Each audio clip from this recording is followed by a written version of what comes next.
Alright guys, I'm back. And the carburetor is back on, as you can see. Carburetor's on. A couple other things had to get done here. I had to clean out the tank. I ended up putting a new fuel line on. Some new clips, no big deal. What else did we do? Oh yeah. So down here, see if you guys can see the cutting bar. So on some of these, they're slotted. So if they're slotted, you can just take that cutting bar and flip it 180 degrees and use the backside. And that's all we're doing here. No need to cut an edge into it. It's just a scraper bar. Set the shoes up. So as you can see, there's a gap. You see the light underneath that cutter? Yeah. If you got a gravel driveway like I do, you need a little bit of gap. Well, actually a whole lot of gap, so you don't start sucking up stones. Anyway, that's all done. That's all adjusted nicely. Happy with that. What else? Oh yeah, chain had a lot of slack in the drive chain. I think that's about right. It was really slopping around before, but the way you do that is you can either take a link out, add a half link, or just make an adjustment here. Just move the engine back. A lot easier actually than putting a half link in. So that's about it. So we're ready to give it a shot, give it a test. Got some fuel in it, and we're ready to go. So I'm sure I'll have to make a few adjustments to the main jet, and probably, where am I going to put you so I don't walk in front of you all day, huh? And you're not like, Vince, can you get the hell out of the way? What the heck? There, that's not too bad, huh? Let's go with that. So don't forget, this doesn't have, it's not two-stage. So basically, the impeller, actually the auger, has to run extremely fast, whereas usually the auger would move slow and the impeller would do the real fast spinning. But it all has to be done by one piece here. So let's give it some fuel. Turn this on. I still haven't had a look at this to figure out if this could be done better, but you know, it's okay. We'll live with it. Fuel is on. We will give it its first run with that rebuilt carburetor. Hopefully, hopefully it works. Let's give it a touch of choke. Just low idle. Try that. Obviously I'm not going to talk while it's running because you will not hear me. A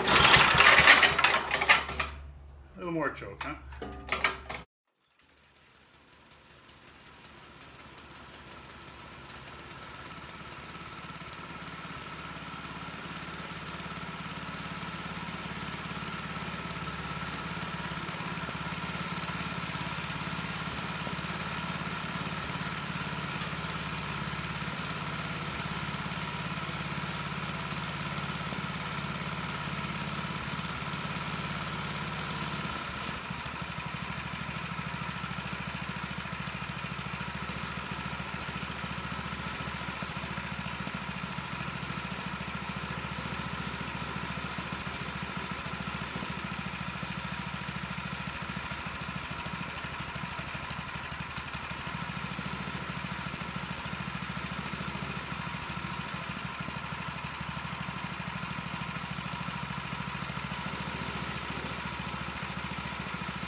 Well, there you go. So we were pretty close with our baseline setup, and a little adjustment on the idle, get it down so that the clutch would disengage. Obviously at idle you don't want, it gets warm quick, you don't want the clutch engaged at idle, and that's pretty good.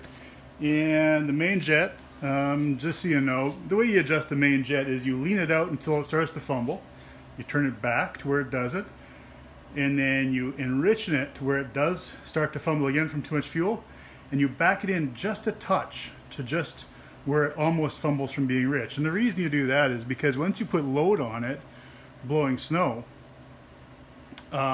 it starts needing more fuel. So you leave it a bit on the rich side on the main. On the idle jet itself, it's basically the same procedure. You lean it out till it stumbles, enrichen it till it stumbles, and then back it back in lean just a touch. The reason you do that is if you're on the lean side of that adjustment, when you go to hit the throttle, it'll stumble as it's trying to get fuel into the engine there just from idle. So you actually want to be a little bit on the rich side. That doesn't really make for a perfect idling engine or a perfect full throttle engine under no load. Either of those scenarios under no load, but when under load, the main jet works much better that way, and it works much better to have your idle jet slightly rich and, you know, maybe stumbling a little bit when it's idling. Not a big thing. Anyway, guys, I'm glad you came along with me on this trip. Hopefully it was interesting for you. If you have any questions, don't be afraid to ask. And that's about it for this guy. Maybe a little wipe down and put the panels back on, put the shield back on, put the front panels back on here. Obviously you can't make those adjustments with all the panels on, but yeah, put that all together and it's ready to go. Have a good week, guys, and take care. See you soon.